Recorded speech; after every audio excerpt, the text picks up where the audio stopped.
Education টিউটোরিয়ালে সকল ছাত্রছাত্রীদের স্বাগত জানাই। আজকের বিষয় পশ্চিমবঙ্গ প্রাথমিক শিক্ষা পর্ষদ প্রদত্ত পঞ্চম শ্রেণীর আমাদের পরিবেশ এর পর্যায়ক্রমিক মূল্যায়নের রূপরেখা নিয়ে আলোচনা করব। তো এবারে তোমরা দ্বিতীয় পর্যায়ক্রমিক মূল্যায়নের পরীক্ষা দিতে চলেছ। তো এই পরীক্ষাটি হবে আগস্ট মাসে থেকে হবে।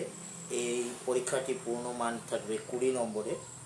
তো এই দ্বিতীয় পর্যায়ক্রমিক মূল্যায়নের যে পাঠ্যসূচি বই রয়েছে, সেই বইয়ের থেকে যে সিলেবাসগুলো অধ্যায় ভিত্তিকের মধ্যে থাকবে, সেগুলি হলো পশ্চিমবঙ্গের সাধারণ পরিচিতি, পরিবেশ ও সম্পদ, পরিবেশ ও উৎপাদন, এই অধ্যায়গুলো থাকবে।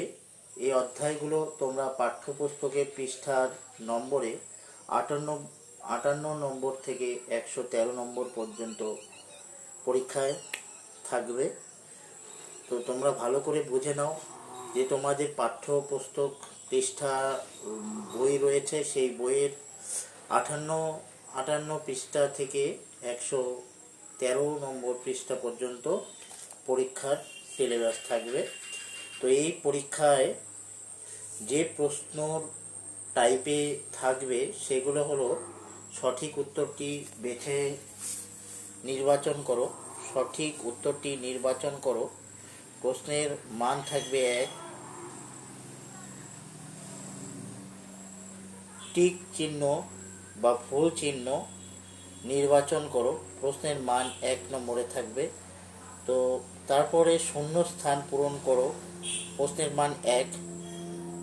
স্তম্ভ মেলাও, মানে ক স্তম্ভর সাথে খ স্তম্ভ মেলাতে হবে। তো প্রশ্নের মান 1 নম্বরে থাকবে। এক কথায় উত্তর দাও, এটি 1 নম্বরে থাকবে। ও 2-3টি বাক্যে উত্তর দাও, প্রশ্নের মান 2 নম্বরে থাকতে পারে। এবং 5-6টি বাক্যে উত্তর দাও, প্রশ্নের মান 3 নম্বরে থাকবে। তো এই প্রশ্নের ধরনগুলো তোমরা দেখে নেবে, আর সেই অনুসারেই তোমরা পরীক্ষায় প্রিপারেশন প্রস্তুত করবে। তো চলো শুরু করা যাক। যে আমরা আজকে অধ্যায় ভিত্তিক অনুসারে যে প্রশ্নগুলো আমাদেরকে অত্যন্ত গুরুত্বপূর্ণ যে প্রশ্নগুলো, সেই প্রশ্নগুলো নিয়ে আলোচনা করব। প্রথমে দ্বিতীয় পর্যায়ক্রমিক মূল্যায়নের অধ্যায় ভিত্তিক কিছু গুরুত্বপূর্ণ প্রশ্নগুলো হলো: পশ্চিমবঙ্গের সাধারণ পরিচিতি। এই পশ্চিমবঙ্গের সাধারণ পরিচিতি যে চ্যাপ্টারটি রয়েছে, সেই চ্যাপ্টার থেকে আমি কিছু প্রশ্নগুলো সলভ করে দিয়েছি, তোমরা দেখে নাও। তো প্রথমেই সঠিক উত্তরটি নির্বাচন করো। লেখা আছে কি, 1 নম্বরে দ্বারকেশ্বর ও শিলাবতী নদীর মিলিত প্রবাহের নাম হলো। ক নম্বরে অপশন দেওয়া আছে রূপনারায়ণ, খ দামোদর, হলদি, ঘ নম্বর মুন্ডেশ্বরী। তো তোমরা এই প্রশ্নটির উত্তরটি হবে রূপনারায়ণ, সেটি জায়গায় টিকমার্ক চিহ্ন দেবে। 2 নম্বর প্রশ্ন: পশ্চিমবঙ্গের সবচেয়ে উঁচু পর্বত শৃঙ্গের নাম হলো। ক হিমালয়, খ কালিম্পং, গ সান্দাকফু, ঘ গোর্গাবুরু। তো এই প্রশ্নটির উত্তরটি হবে গ নম্বর, যে অপশনটি আছে সান্দাকফু, এটিতে টিকমার্ক চিহ্ন দিয়ে দেবে।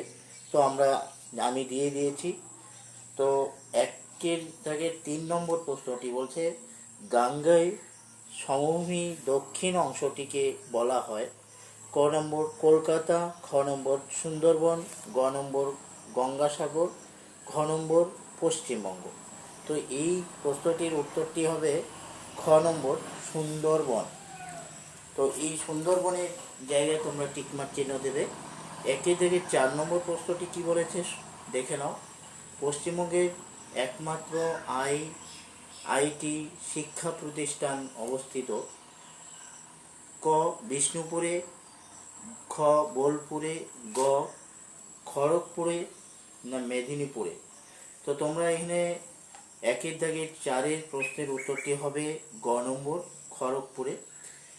তো এবার আমরা 2 প্রশ্নে আসবো। 2 তোমাদের শূন্যস্থান পূরণ করতে বলবে। তো সেই শূন্যস্থান পূরণ করো। দেখো এখানে লেখা রয়েছে 2-1 নম্বরের প্রশ্ন, দেশ সালে ইংরেজরা বাংলাকে দুই ভাগে ভাগ করে দিয়েছিল। এটির উত্তর হবে 1905 সালে ইংরেজরা বাংলাকে দুই ভাগে ভাগ করে দিয়েছিল। 2-এর 2 প্রশ্নটি বলছে, 2 নম্বর প্রশ্নটি বলছে রায়গঞ্জে দেশ নদীর পারে কুলিক পাখিরালয় অবস্থিত। তো তোমরা লিখবে এখানে রায়গঞ্জের কুলিক নদীর পারে কুলিক পাখিরালয় অবস্থিত। এবার 2-3 নম্বর প্রশ্নটি বলেছে শ্বাসমূল দেখা যায় কোথায়? শ্বাসমূল দেখা যায় দেশ জাতীয় উদ্ভিদের। তো শ্বাসমূল দেখা যায় ম্যানোগ্রোভ জাতীয় উদ্ভিদের। 2-4 নম্বর প্রশ্নটি বলছে উত্তরবঙ্গের নদীগুলো দেশ দিকে প্রবাহিত হয়। উত্তরটি হবে উত্তর পশ্চিম থেকে দক্ষিণ পূর্ব দিকে প্রবাহিত হয়। 3 নম্বর প্রশ্নটি তোমাদেরকে তো দেখে নাও। 3 নম্বর প্রশ্নটি বলছে ঠিক বাক্যের পাশে টিক চিহ্ন এবং ভুল বাক্যের পাশে ক্রস চিহ্ন দাও। তো 1 নম্বর প্রশ্নটি বলছে কোলাঘাট ও কংসাবতী নদীর মিলিত প্রবাহের নাম কংসাবতী নদী। তো এটি রাইট চিহ্ন হবে। 2 নম্বর শিলিগুড়িতে গরুমারা অরণ্য রয়েছে, ভুল, তো ক্রস চিহ্ন দিয়ে দিবে। 3 নম্বর প্রশ্ন ভাগীরথী ও জলঙ্গি নদীর মিলনস্থল তীরে নবদ্বীপ অবস্থিত, এটিও রাইট হবে। 3-4 নম্বর প্রশ্নটি ম্যানোগ্রোভ গাছের একটি উদাহরণ হলো গরান, এটি রাইট চিহ্ন হবে, তো ঠিক দিয়ে দেবে। তো 4 নম্বর প্রশ্নটি বলছে বাম স্তম্ভের সঙ্গে ডান স্তম্ভ মিল করে লেখো। তো এখানে বাম স্তম্ভ এবং ডান স্তম্ভ রয়েছে, দেখো।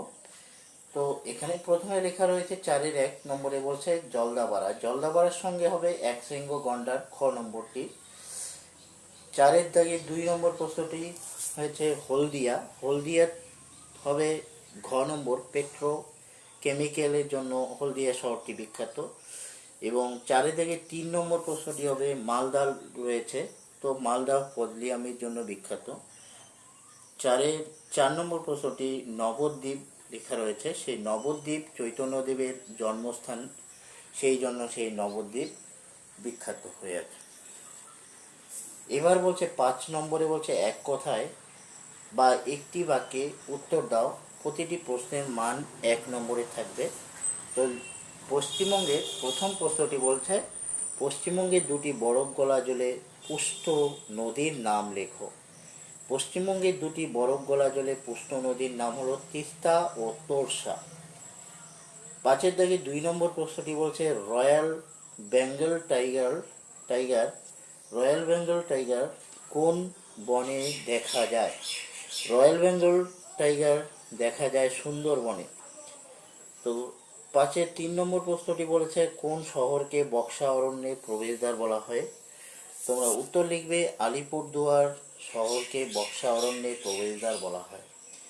তো এই ছিল অধ্যায়ভিত্তিক দ্বিতীয় পর্যায়ক্রমিক মূল্যায়নের কিছু 1 নম্বর মার্কের কিছু প্রশ্নের উত্তর, এবং তারপর আমি 2-3টি বাক্যের উত্তর দাও ও 5-6টি বাক্যের উত্তর দাও। এই প্রশ্নগুলির মান 2 এবং 3 নম্বরের, সেটি আপলোড করব। তো আজ এই পর্যন্তই।